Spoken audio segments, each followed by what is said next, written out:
नमस्कार, मैं doctor Madhu Jain, SPC government college Ajmer, associate professor in economics.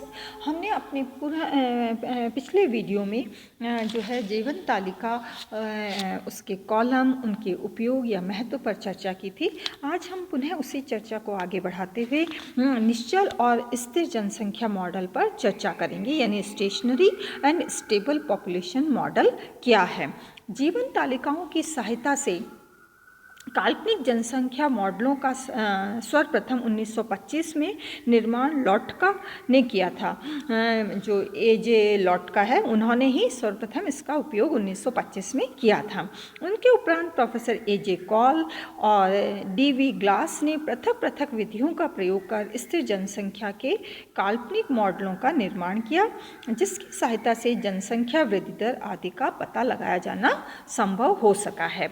पहला है निश्चल जनसंख्या मॉडल, स्टेशनरी पॉपुलेशन मॉडल। निश्चल जनसंख्या मॉडल का निर्माण स्थैतिक मान्यताओं के आधार पर होता है। इसमें एक ऐसी जनसंख्या का प्रारूप निश्चित किया जाता है जो जन्म की स्थिरता, मृत्यु की स्थिरता, प्रवसन यानी कि माइग्रेशन की स्थिरता और कुल जनसंख्या की मान्यता पर आधारित है। प्रोफेसर वार्कले के अनुसार किसी जनसंख्या का काल्पनिक मॉडल जो जन्म दर, मृत्यु दर और संपूर्ण जनसंख्या की अपरिवर्तित दशाओं पर आधारित होता है, निश्चल जनसंख्या मॉडल कहा जाता है। इस निश्चल जनसंख्या मॉडल का निर्माण जीवन तालिका की सहायता से किया जाता है।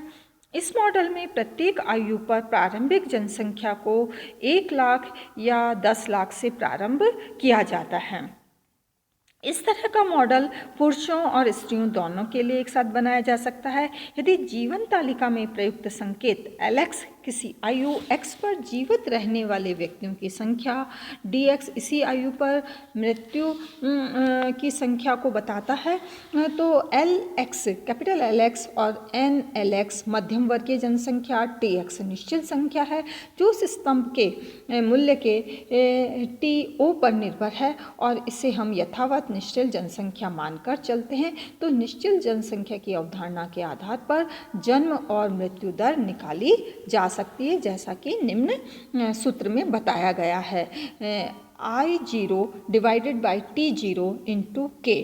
चूँकि जीवन प्रत्याशा E0 equal to T0 divided by L0 है, अतः जन्म दर बराबर होगी मृत्यु दर के 1 divided by E0 into K। इस मॉडल में जन्म और मृत्यु दर बराबर होने के कारण जनसंख्या अपरिवर्तित रहती है, यानी उसमें कोई चेंज नहीं होता। अतः इस निश्चल जनसंख्या मॉडल का कोई व्यवहारिक महत्व नहीं है। इस काल्पनिक मॉडल का केवल मात्र सैद्धांतिक महत्व है।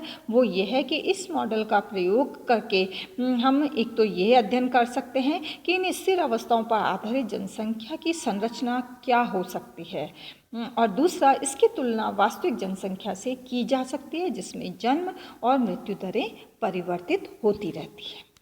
हमारा दूसरा मॉडल है स्थिर जनसंख्या मॉडल, स्टेबल पॉपुलेशन मॉडल। स्थिर जनसंख्या मॉडल में जन्म और मृत्यु की स्थिरता नहीं होती है। कुल जनसंख्या भी स्थिर नहीं रहती है, केवल जनसंख्या वृद्धि की दर ही स्थिर रहती है। इस प्रकार निर्मित काल्पनिक मॉडल का व्यवहार में काफ़ी महत्व होता है, क्योंकि मॉडल के अनुसार जनसंख्या, जन्म और मृत्यु की संख्याएं परिवर्तित हो सकती है। प्रोफेसर GW वार्कले के अनुसार स्थिर जनसंख्या काल्पनिक जनसंख्या के उस स्थायी स्वरूप का प्रतिनिधित्व करती है जिसमें पूर्व कल्पित आयु विशिष्ट जन्म दरों से पूर्णता परिकल्पित की जाती है, जहां प्रवासन पूर्णता वर्जित है और ये किसी निश्चल जनसंख्या की संरचना पर निर्भर नहीं करता है। स्थिर जनसंख्या और स्वपर्याप्त सेल्फ सफिशिएंट योजना द्वारा जन्म और मृत्यु दर दोनों को ही एक साथ लेकर तैयार की जाती है। तो इस प्रकार निश्चल जनसंख्या की तरह नए जनसमूह का कोई निश्चित आकार नहीं होता है, क्योंकि इसकी रचना जन्म दर के साथ साथ पुनरुत्पादित आयु के व्यक्तियों की संख्या के अनुसार ही होती है। अतः मान्यताओं के स्थिर रहते हुए भी जनसंख्या के आकार में परिवर्तन हो सकता है। स्थिर जनसंख्या की अपनी एक आयु संरचना होती है जो कि स्थिर जन्म दर, मृत्यु दर तालिका पर निर्भर करती है। स्थिर जनसंख्या मॉडल की रचना करते समय स्त्रियों और पुरुषों की जनसंख्या के अलग अलग मॉडल तैयार किए जाते हैं। इस दशा में इसे हम one sex model for stable population कह सकते हैं। मॉडल की रचना में हमें 3 बातों की आवश्यकता रहती है। नंबर 1, स्त्री या पुरुष जनसंख्या की वृद्धि दर, दूसरा आयु विशिष्ट जन्म दर और तीसरा जनगणना से प्राप्त स्त्री या पुरुषों की जीवन तालिका। इस तरह इनकी सहायता से दी हुई दशाओं के अंतर्गत जनसंख्या के विकास और आयु संरचना के स्वरूप की जानकारी प्राप्त की जा सकती है। स्थिर जनसंख्या का भी शुद्ध पुनरुत्पादन दर यानी नेट रिप्रोडक्शन रेट की ही तरह किसी वास्तविक जनसंख्या से संबंध नहीं होता है। इस तरह ये काल्पनिक मॉडल निश्चित और विशिष्ट दशाओं में जनसंख्या के ढांचे की संज्ञान कराने में सफल होता है, जानकारी देने में या उसे बताने में सफल हो जाता है। जीवन दरों का वास्तविक जनसंख्या में प्रभाव का ज्ञान संभव नहीं हो पाता, जबकि इसका काल्पनिक मॉडल की सहायता से सहजता से अध्ययन किया जा सकता है। तो इस प्रकार से जनसंख्या संबंधी ये दोनों ही मॉडल काफ़ी महत्वपूर्ण है। यद्यपि निश्चल जनसंख्या मॉडल का सैद्धांतिक महत्व ज़्यादा है, लेकिन स्थिर जनसंख्या मॉडल अपना व्यवहारिक महत्व रखने के कारण काफ़ी महत्वपूर्ण माना जाता है।